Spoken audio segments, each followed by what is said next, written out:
Bonjour à tous mes élèves. Aujourd'hui, je vais essayer avec cette vidéo de vous faire comprendre comment on calcule la profondeur du mot avec divers documents. Donc ici, vous avez un exemple. On a un séisme qui a lieu le 24 avril 91 dans les Alpes. Il est enregistré dans une station, la station RSL Roseland, dont vous avez le sismogramme juste au-dessus. Ce qui est bien, c'est qu'on vous donne certaines données, comme l'arrivée des ondes P et des ondes PMP. Comme ça, vous n'avez pas besoin de regarder le sismogramme pour voir où est-ce que c'est. Les ondes P, c'est ici, les ondes PMP, c'est là, ce qui est difficile. En plus, il vous manque l'abscisse, donc voilà, ça règle le problème. Donc, on vous donne tout ce qu'il faut. Vous avez le date, l'heure à laquelle le séisme a lieu. Et donc là, vous devez vous dire, mais qu'est-ce que je dois faire? En première étape, vous devez dessiner un document de ce type. Regardez. Vous devez tout de suite prendre une feuille de papier, un brouillon, et vous dessinez votre croûte, un rectangle pour la croûte, et dessous un rectangle pour le manteau, en rose. Et dans ce schéma, vous me faites F, c'est le foyer, c'est-à-dire là où a lieu le séisme, où les roches vont se rompre en profondeur sous l'effet de contrainte. Au-dessus, E, c'est l'épicentre en surface, c'est le point à la verticale du foyer. Et S, c'est la station d'enregistrement. Ici, c'est la station Roseland dont on parle dans l'énoncé. Et nous, on cherche grand H, c'est-à-dire la profondeur du mot. Le mot, c'est le trait horizontal noir qui est ici, qui sépare la croûte, ici, de cette partie-là. Donc vous devez, à chaque fois que vous avez ce genre de calcul à faire, avoir différents réflexes. Le premier, c'est calculer le temps d'arrivée des ondes P et des ondes PMP. Le deuxième, calculer la distance effectuée par les ondes P et les ondes PMP. La troisième, calcule la hauteur petite h. Donc là, ça dépend de l'énoncé. Dans notre cas, on vous dit rien, donc vous partez du principe que le foyer est en profondeur. Mais si on vous dit que le foyer est très proche de la surface, ça veut dire que vous pouvez mettre le foyer à la place du point E, donc vous n'avez pas de petit h à calculer, parce que le foyer, on va dire qu'il est en surface. Et dans ce cas-là, ça vous simplifie grandement les calculs. Et dernière étape, comme toujours, calcule le mot en profondeur. Ça, on verra à la fin. Allez, première étape. Dans la première étape, donc, vous utilisez tout simplement les données qu'il y a dans l'énoncé. Donc, vous avez le début du séisme et vous avez le temps d'arrivée des ondes P et des ondes PMP. Vous devez calculer combien de temps mettent les ondes P et les ondes PMP pour faire leur trajet. Je vous rappelle que les ondes P partent du foyer ici et vont en ligne droite jusqu'à la station où elles sont enregistrées par le sismographe. Par contre, les ondes PMP, comme l'a montré M. Mohorovičić, elles vont faire un trajet secondaire. Les ondes PMP partent d'ici, se réfléchissent sur le mot et repartent vers la surface. Et c'est là où elles seront enregistrées. Comme elles font un trajet supplémentaire, elles vont arriver en deuxième. C'est ce qui avait étonné M. Mohorovičić, et c'est comme ça qu'il avait mis en évidence cette discontinuité qu'on appelle le Moho. Donc après, le calcul est hyper simple. C'est le temps d'arrivée des ondes au sismographe moins le temps de départ depuis le foyer. Donc pour les ondes P, c'est environ 21 secondes. Le calcul est hyper simple, je vous le donne. Et pour les ondes PMP, c'est environ 25 secondes. Et là, c'est logique. Il faut toujours que les ondes PMP soient plus longues à arriver que les ondes P, puisqu'elles font un trajet plus long. Si vous avez l'inverse, c'est que vous êtes trompé. D'accord? Attention. Deuxième étape, on doit calculer la distance que parcourent ces ondes. Donc vous savez, depuis tout petit, qu'une vitesse, c'est une distance sur un temps. Mais si je veux avoir la distance, eh bien, si la vitesse, c'est une distance sur un temps, ça veut dire que la distance, c'est une vitesse fois un temps. Donc après, vous remplacez par ce que vous connaissez. Et moi, sur le schéma, à chaque fois, je vais rajouter en jaune les valeurs qu'on a calculées, celles que l'on connaît. Ça simplifiera le travail. Et je vous encourage à faire ça aussi. Donc la distance effectuée par les ondes P, je vous rappelle que c'est le trajet vert, c'est le segment Fs. Ce trajet, c'est 6,25 km/h des ondes P fois la durée de trajet, 21 secondes et quelques, c'est-à-dire environ 136 km. Par contre, pour les ondes PMP, vu qu'elles passent par le mot pour repartir, elles vont être un peu plus longues. Donc toujours, elles ont la même vitesse, c'est marqué dans l'énoncé, 6,25 km par seconde, mais elles parcourent un temps, un temps forcément un peu plus long, environ 25 secondes. Donc leur vitesse fois le temps parcouru est égale à peu près à la distance de 156,92 km.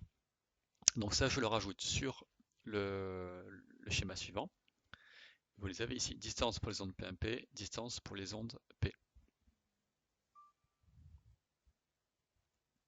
Ok, maintenant il faut avoir en tête le théorème de Pythagore. Le théorème de Pythagore vous dit que dans un triangle rectangle, l'hypoténuse au carré est égale à la somme des deux côtés opposés au carré. Donc ici, a carré plus b carré est égal à c carré. Ok? Donc nous on connaît déjà delta, la distance à l'épicentre, c'est-à-dire la distance entre l'épicentre et la station d'enregistrement, qui est donnée par énoncé, delta est égal à 135,8 km. On se place dans le triangle EFS, forcément, parce que c'est le seul triangle rectangle dans lequel on a le point H, petit h qu'on essaie de trouver. Donc après il suffit de remplacer. Delta au carré, distance épicentrale, plus h petit h au carré, c'est-à-dire le segment EF, c'est pareil, est égal à Fs, l'hypoténuse au carré. Vous remplacez et vous trouvez que h est environ égal à 10 km. Donc ça, normalement, ça ne devrait pas poser de problème. Maintenant, pour calculer le grand H, c'est-à-dire la profondeur du mot, on va se placer dans le triangle rose, le triangle ES, F', rectangle en E. Attention, j'ai par contre d'autres choses à vous montrer ici. Je vous ai fait le segment FR.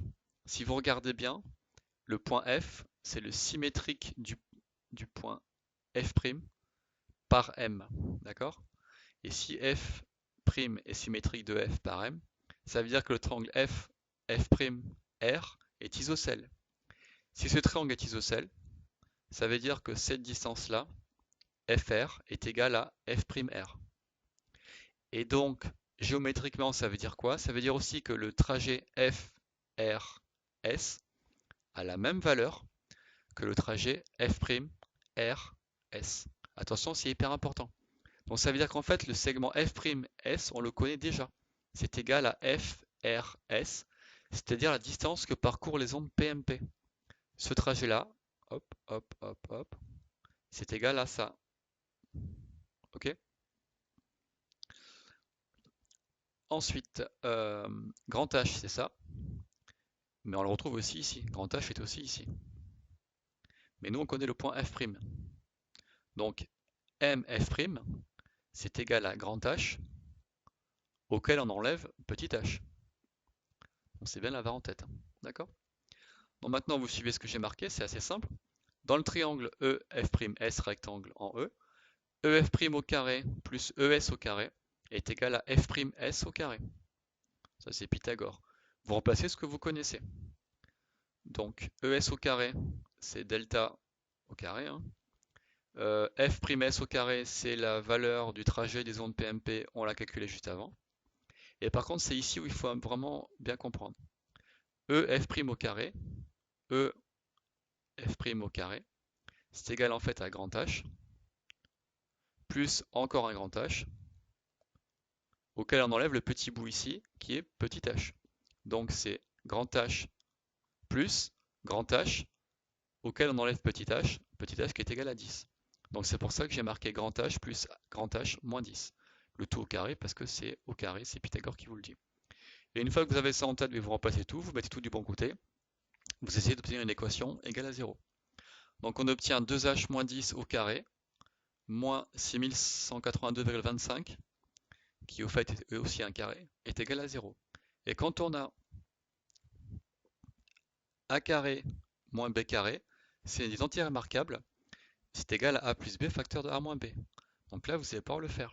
Je vous ai mis ici en couleur où est l'identité. A carré, c'est 2h moins 10 au carré, et b carré, c'est 6182,25. Et si on dit que ça est égal à 0, ça veut dire que ça fois ça égale à 0. Et donc, il suffit de sortir les h. Donc, dans cette parenthèse, on calcule h pour savoir ce que ça donne.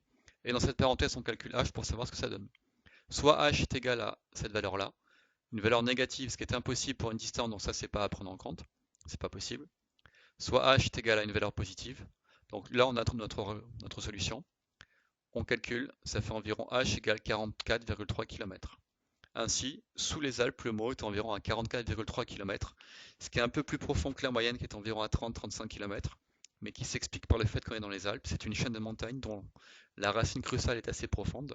On a un épaississement de la croûte et donc forcément le mot est beaucoup plus profond qu'en temps normal. J'espère que vous avez compris cet exemple. Si ce n'est pas le cas, n'hésitez pas à le reprendre plusieurs fois, mais vraiment le refaire. Et là, c'est l'exercice le plus difficile que vous pouvez avoir.